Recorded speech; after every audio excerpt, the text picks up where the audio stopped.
Bem-vindos a mais um Giro Sindical. Eu sou a economista Renata Belzuncis e o Giro Sindical é uma parceria entre o DIEESE e o SINDICT. DIEESE é o Departamento Intersindical de Estatística e Estudos Socioeconômicos e SINDICT é o Sindicato Nacional dos Servidores Públicos Federais da área de Ciência e Tecnologia no setor aeroespacial. Esse programa vai repercutir um tema que é o hit da vez. O presidente Lula tem feito duras críticas ao alto patamar das taxas de juros que temos vigente no país. Também tem criticado nessa mesma discussão qual teria sido a contribuição de ter tornado o Banco Central independente. Ainda tem as críticas também a perseguir um patamar baixo de inflação, que ele considera patamar europeu e não adequado para a nossa economia. E isso tudo, é claro, reflete no humor do chamado mercado, que é muito sensível.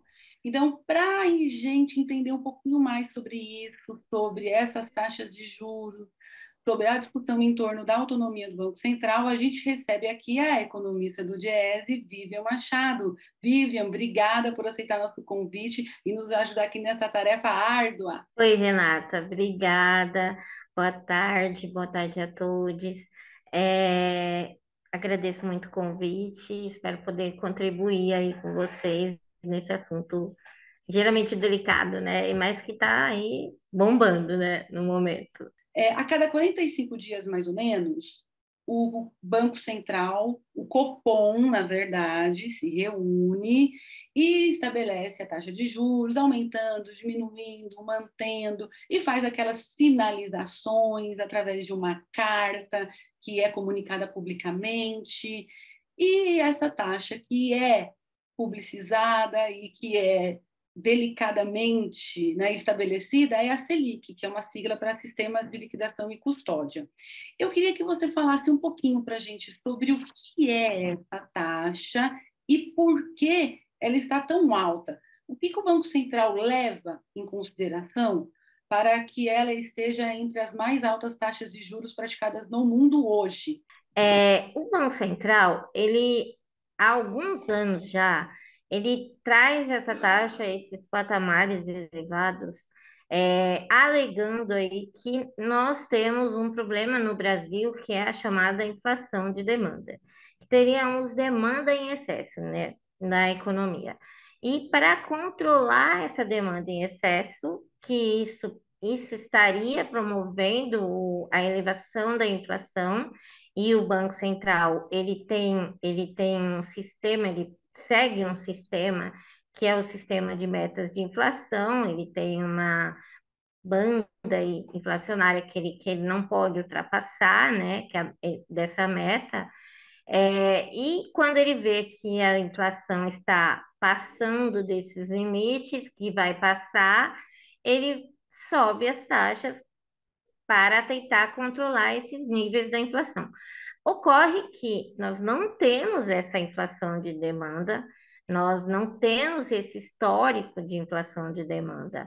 E recentemente, menos ainda, a gente teve uma inflação agora que foi basicamente influenciada pelas alterações, né, na política de preços aí da Petrobras. Tivemos a influência também de fatores externos, né, que foi a guerra na Ucrânia, que impactou aí nos preços dos alimentos e também fatores climáticos que influenciaram aí na inflação dos alimentos. Então, agravaram a inflação dos alimentos. Então, a gente não tem uma inflação de demanda. Então, não se justifica, né? Não há excesso de demanda. E o que ocorre com essa política que o Banco Central insiste em praticar é que ele promove, por sua vez, uma outra inflação, que é a inflação de custos, porque ele é o que é a que a gente tem realmente. A partir dessas taxas elevadíssimas que o Banco Central sempre mantém aí, por pouco tempo nós tivemos taxas pequenas, né? Em poucos períodos nós tivemos, né, a taxa em níveis razoáveis, né? A gente sempre teve entre as taxas, entre as maiores taxas do planeta.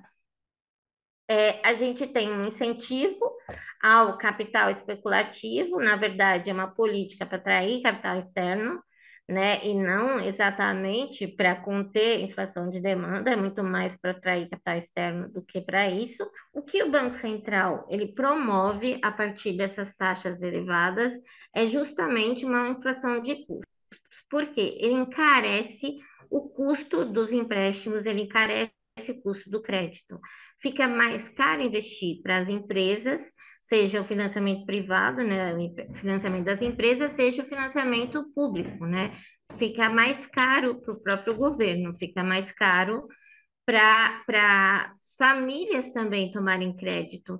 Então, você tem, e isso é repassado para as empresas repassam isso nos seus produtos, sendo a Selic a taxa básica da economia, todas as demais operações do sistema financeiro, elas vão acima dela. E aí a gente tem taxas absurdas que vão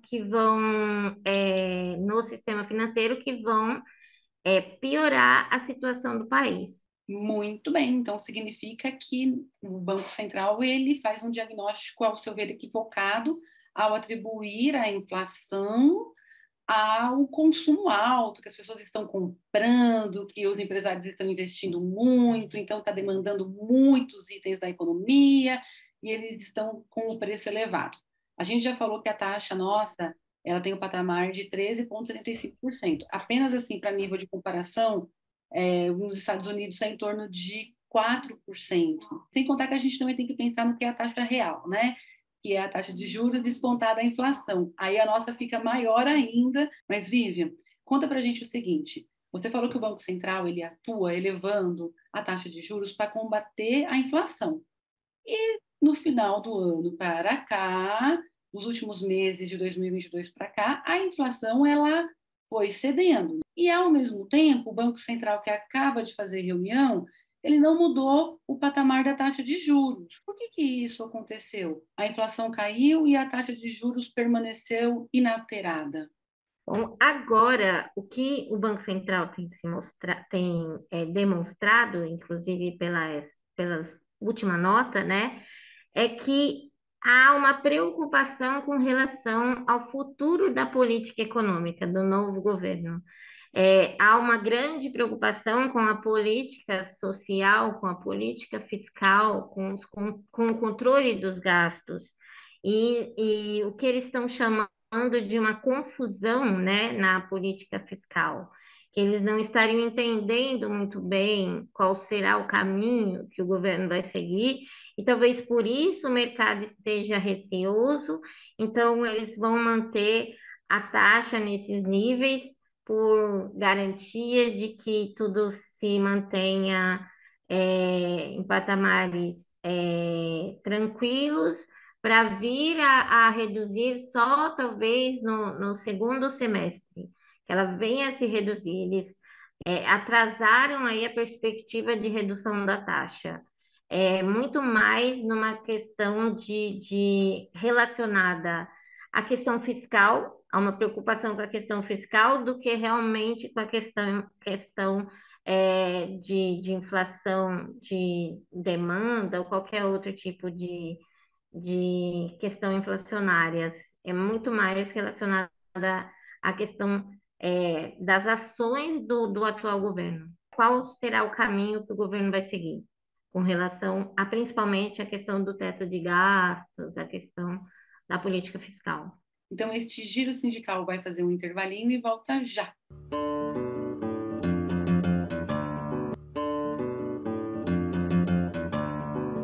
O Giro Sindical está de volta e este programa recebe a economista Vivian Machado, que está aqui na árdua tarefa de ajudar a gente a entender um pouco mais sobre os mecanismos de funcionamento da taxa de juros, as suas consequências, e também vamos discutir um pouquinho o debate em torno da autonomia do Banco Central.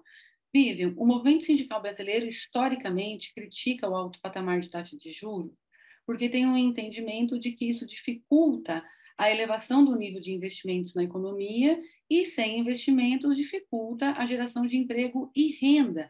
Explica para a gente por que essa taxa de juros alta, por que ela desincentiva novos investimentos na economia e pode dificultar, e certamente você vai esclarecer isso para a gente, dificulta mesmo gerar emprego e renda. Bom, basicamente, ela encarece, como a gente já havia falado, ela encarece o crédito, ela encarece os financiamentos, né?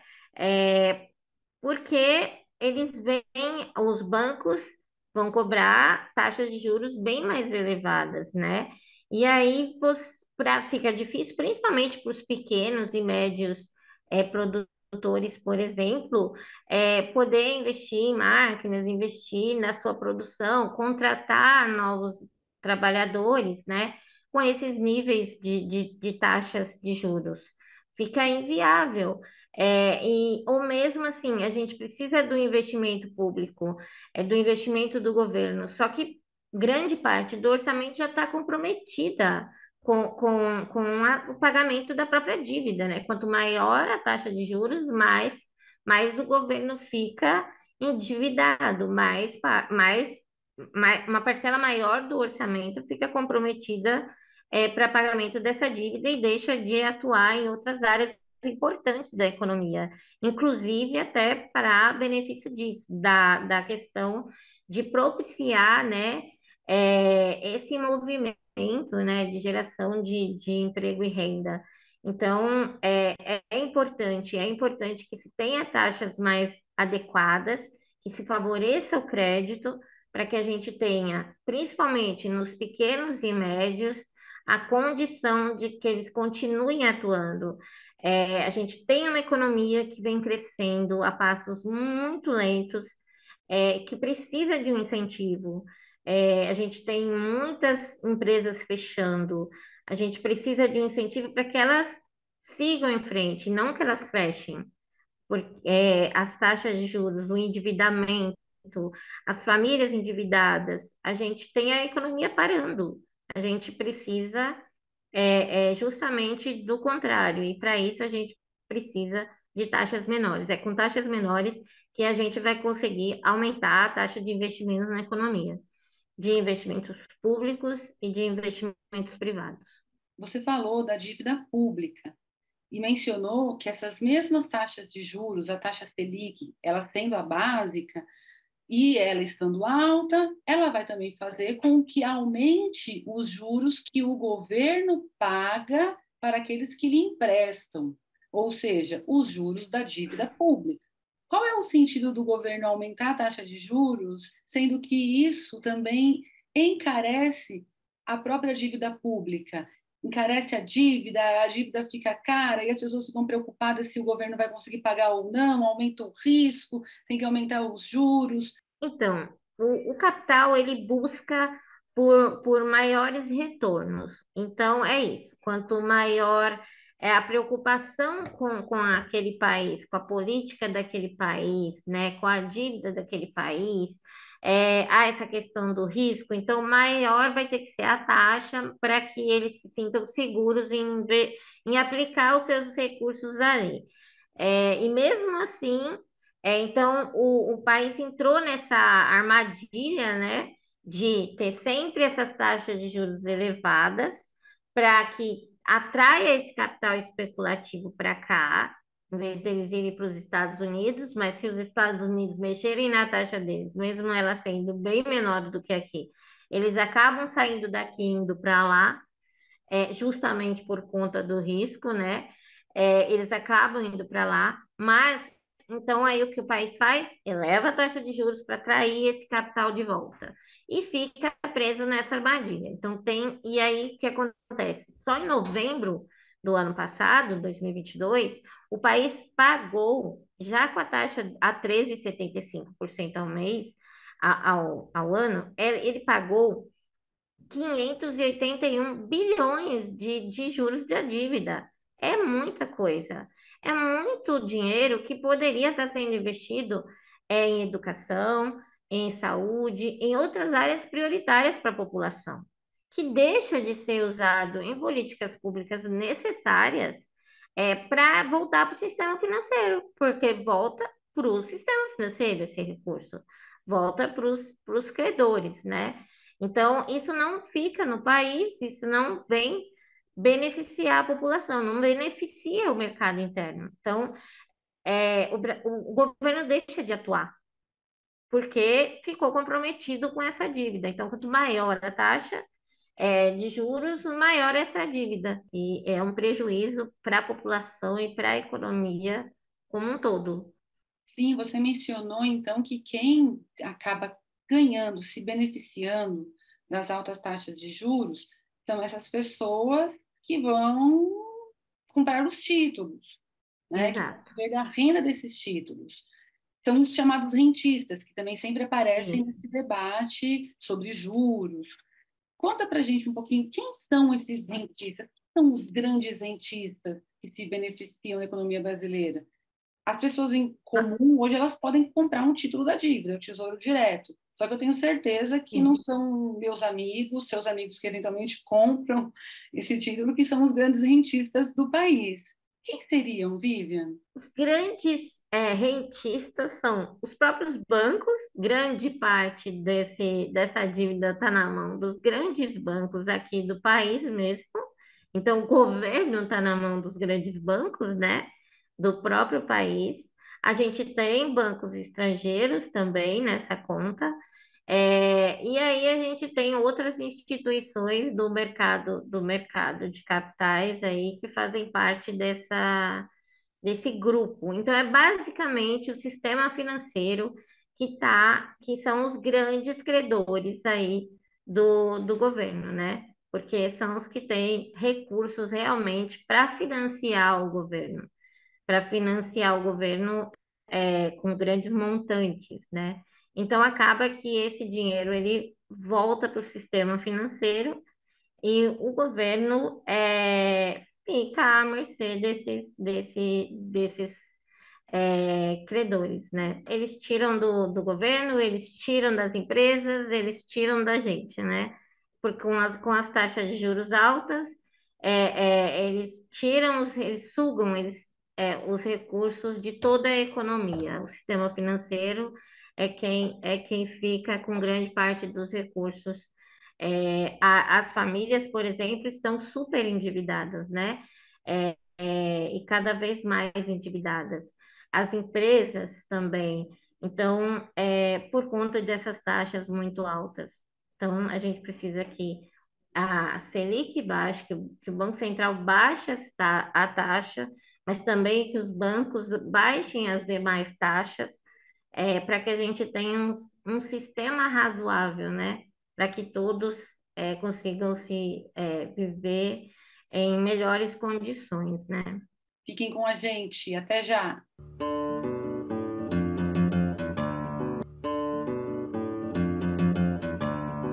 O Giro Sindical está de volta e este programa recebe a economista Vivian Machado e agora vai nos ajudar também a entender um pouquinho o que está por trás dessa elevada de tom que o presidente da República tem dado com relação ao Banco Central, falando dos juros, mas também questionando a questão de qual teria sido o benefício da autonomia concedida ao Banco Central em 2021, embora o presidente tenha negado que isso esteja no radar de seu governo. O presidente hoje do Banco Central tem mandato até 2024. Vivian, todo país tem Banco Central ou algo que faça o papel, que faça às vezes das principais funções do Banco Central. Qual é o papel do Banco Central na economia e quais têm sido as funções exercidas pelo Banco Central no Brasil? Os bancos centrais, em geral, eles conduzem a política monetária, a política cambial e a de crédito. E tem a função de manter aí, a inflação sob controle, né, a estabilidade dos preços na economia, o poder de compra das suas moedas. Os bancos centrais independentes têm ainda um que a gente chama de mandato duplo, que, para além de manter a estabilidade dos preços na economia, né, do poder de compra na economia local, eles têm que promover o crescimento econômico e o emprego. Isso é zelar pela criação de emprego também. Esse é uma outra meta de um Banco Central independente, né? Como ocorre no caso dos Estados Unidos, que ele segue essa meta fielmente, né? Essa é uma meta que ele busca além da estabilidade de preços. Então, mas o Brasil, a gente tem basicamente um Banco Central que persegue a meta de inflações. A meta de inflação é o sistema que ele persegue, e também supervisionar o sistema financeiro nacional de forma que ele se mantenha eficiente e seguro. Esses são os principais objetivos do Banco Central no Brasil. O que significa na Sim. prática? O que mudou de antes para depois da autonomia no governo Jair Bolsonaro em 2021? O Banco Central no Brasil, ele já é autônomo, já tem uma autonomia desde que se conseguiu controlar a inflação lá no final dos anos 90 ali, o Banco Central já tem uma autonomia. Porém, ela não era legalizada, vamos dizer assim. A lei foi para que os investidores ficassem mais seguros de que o Banco Central não seria influenciado por qualquer governo que entrasse e que tentasse aplicar determinadas políticas que eles chamam de populistas e viessem a prejudicar o mercado. Basicamente é isso. Falando, simplificando, né? Mas o Banco Central já exercia o seu mandato autonomamente. Ocorre que agora, pela lei, então essa autonomia se dá da seguinte forma: há um descasamento entre o mandato do presidente da República com o mandato do presidente do Banco Central e da diretoria do Banco Central. Então, o presidente Lula, por exemplo, ele não pode trocar, assim que ele foi eleito, ele não pode trocar o presidente do Banco Central, a não ser na metade do seu mandato. Então, ele pode, a cada ano do seu mandato, trocar dois diretores. Ele pode nomear dois diretores, substituir na direção do Banco Central, porém, o presidente do Banco Central, ele só vai poder nomear a partir da metade do seu mandato. A grande questão é que isso pode promover, implicar, na verdade, num um conflito de interesses aí, até de políticas, né? Porque esse presidente que está aí, ele foi nomeado pelo presidente anterior, esse presidente do Banco Central que está aí foi nomeado pelo Jair Bolsonaro, que tinha uma outra visão, uma outra ideia de política econômica, que não é a do presidente Lula. Então, os interesses eram totalmente contrários.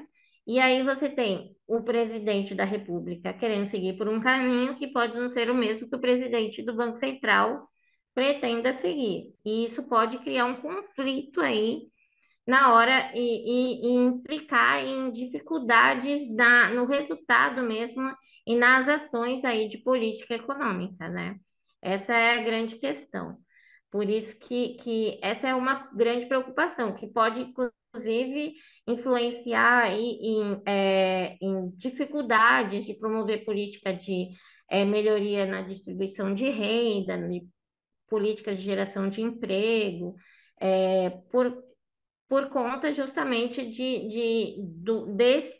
do presidente em questão não estar alinhado com do Banco Central, não estar alinhado com o presidente da República que foi eleito agora. E o Lula também falou, desde a campanha eleitoral, ele fala, antes de ter sido eleito, portanto, ele fala uma coisa também que você já trouxe aqui para a gente, que o Banco Central deveria ter metas também de emprego, deveria ter metas de crescimento econômico. Isso é factível, sim, isso é possível, porque as políticas monetárias, a política cambial, elas influenciam, sim, elas impactam tanto no emprego quanto na renda. Elas não servem, a política monetária não é só para cuidar da inflação, mas tem as outras políticas, né? Você tem a política monetária, mas você tem as outras políticas que o Banco Central é, cuida, que vai olhar para essas outras variáveis. Então, o que falta ao Banco Central é o interesse de, ao definir o caminho que ele vai seguir, olhar para todas essas questões, olhar para todas essas variáveis, e não apenas ficar focado na questão da inflação, do controle da inflação.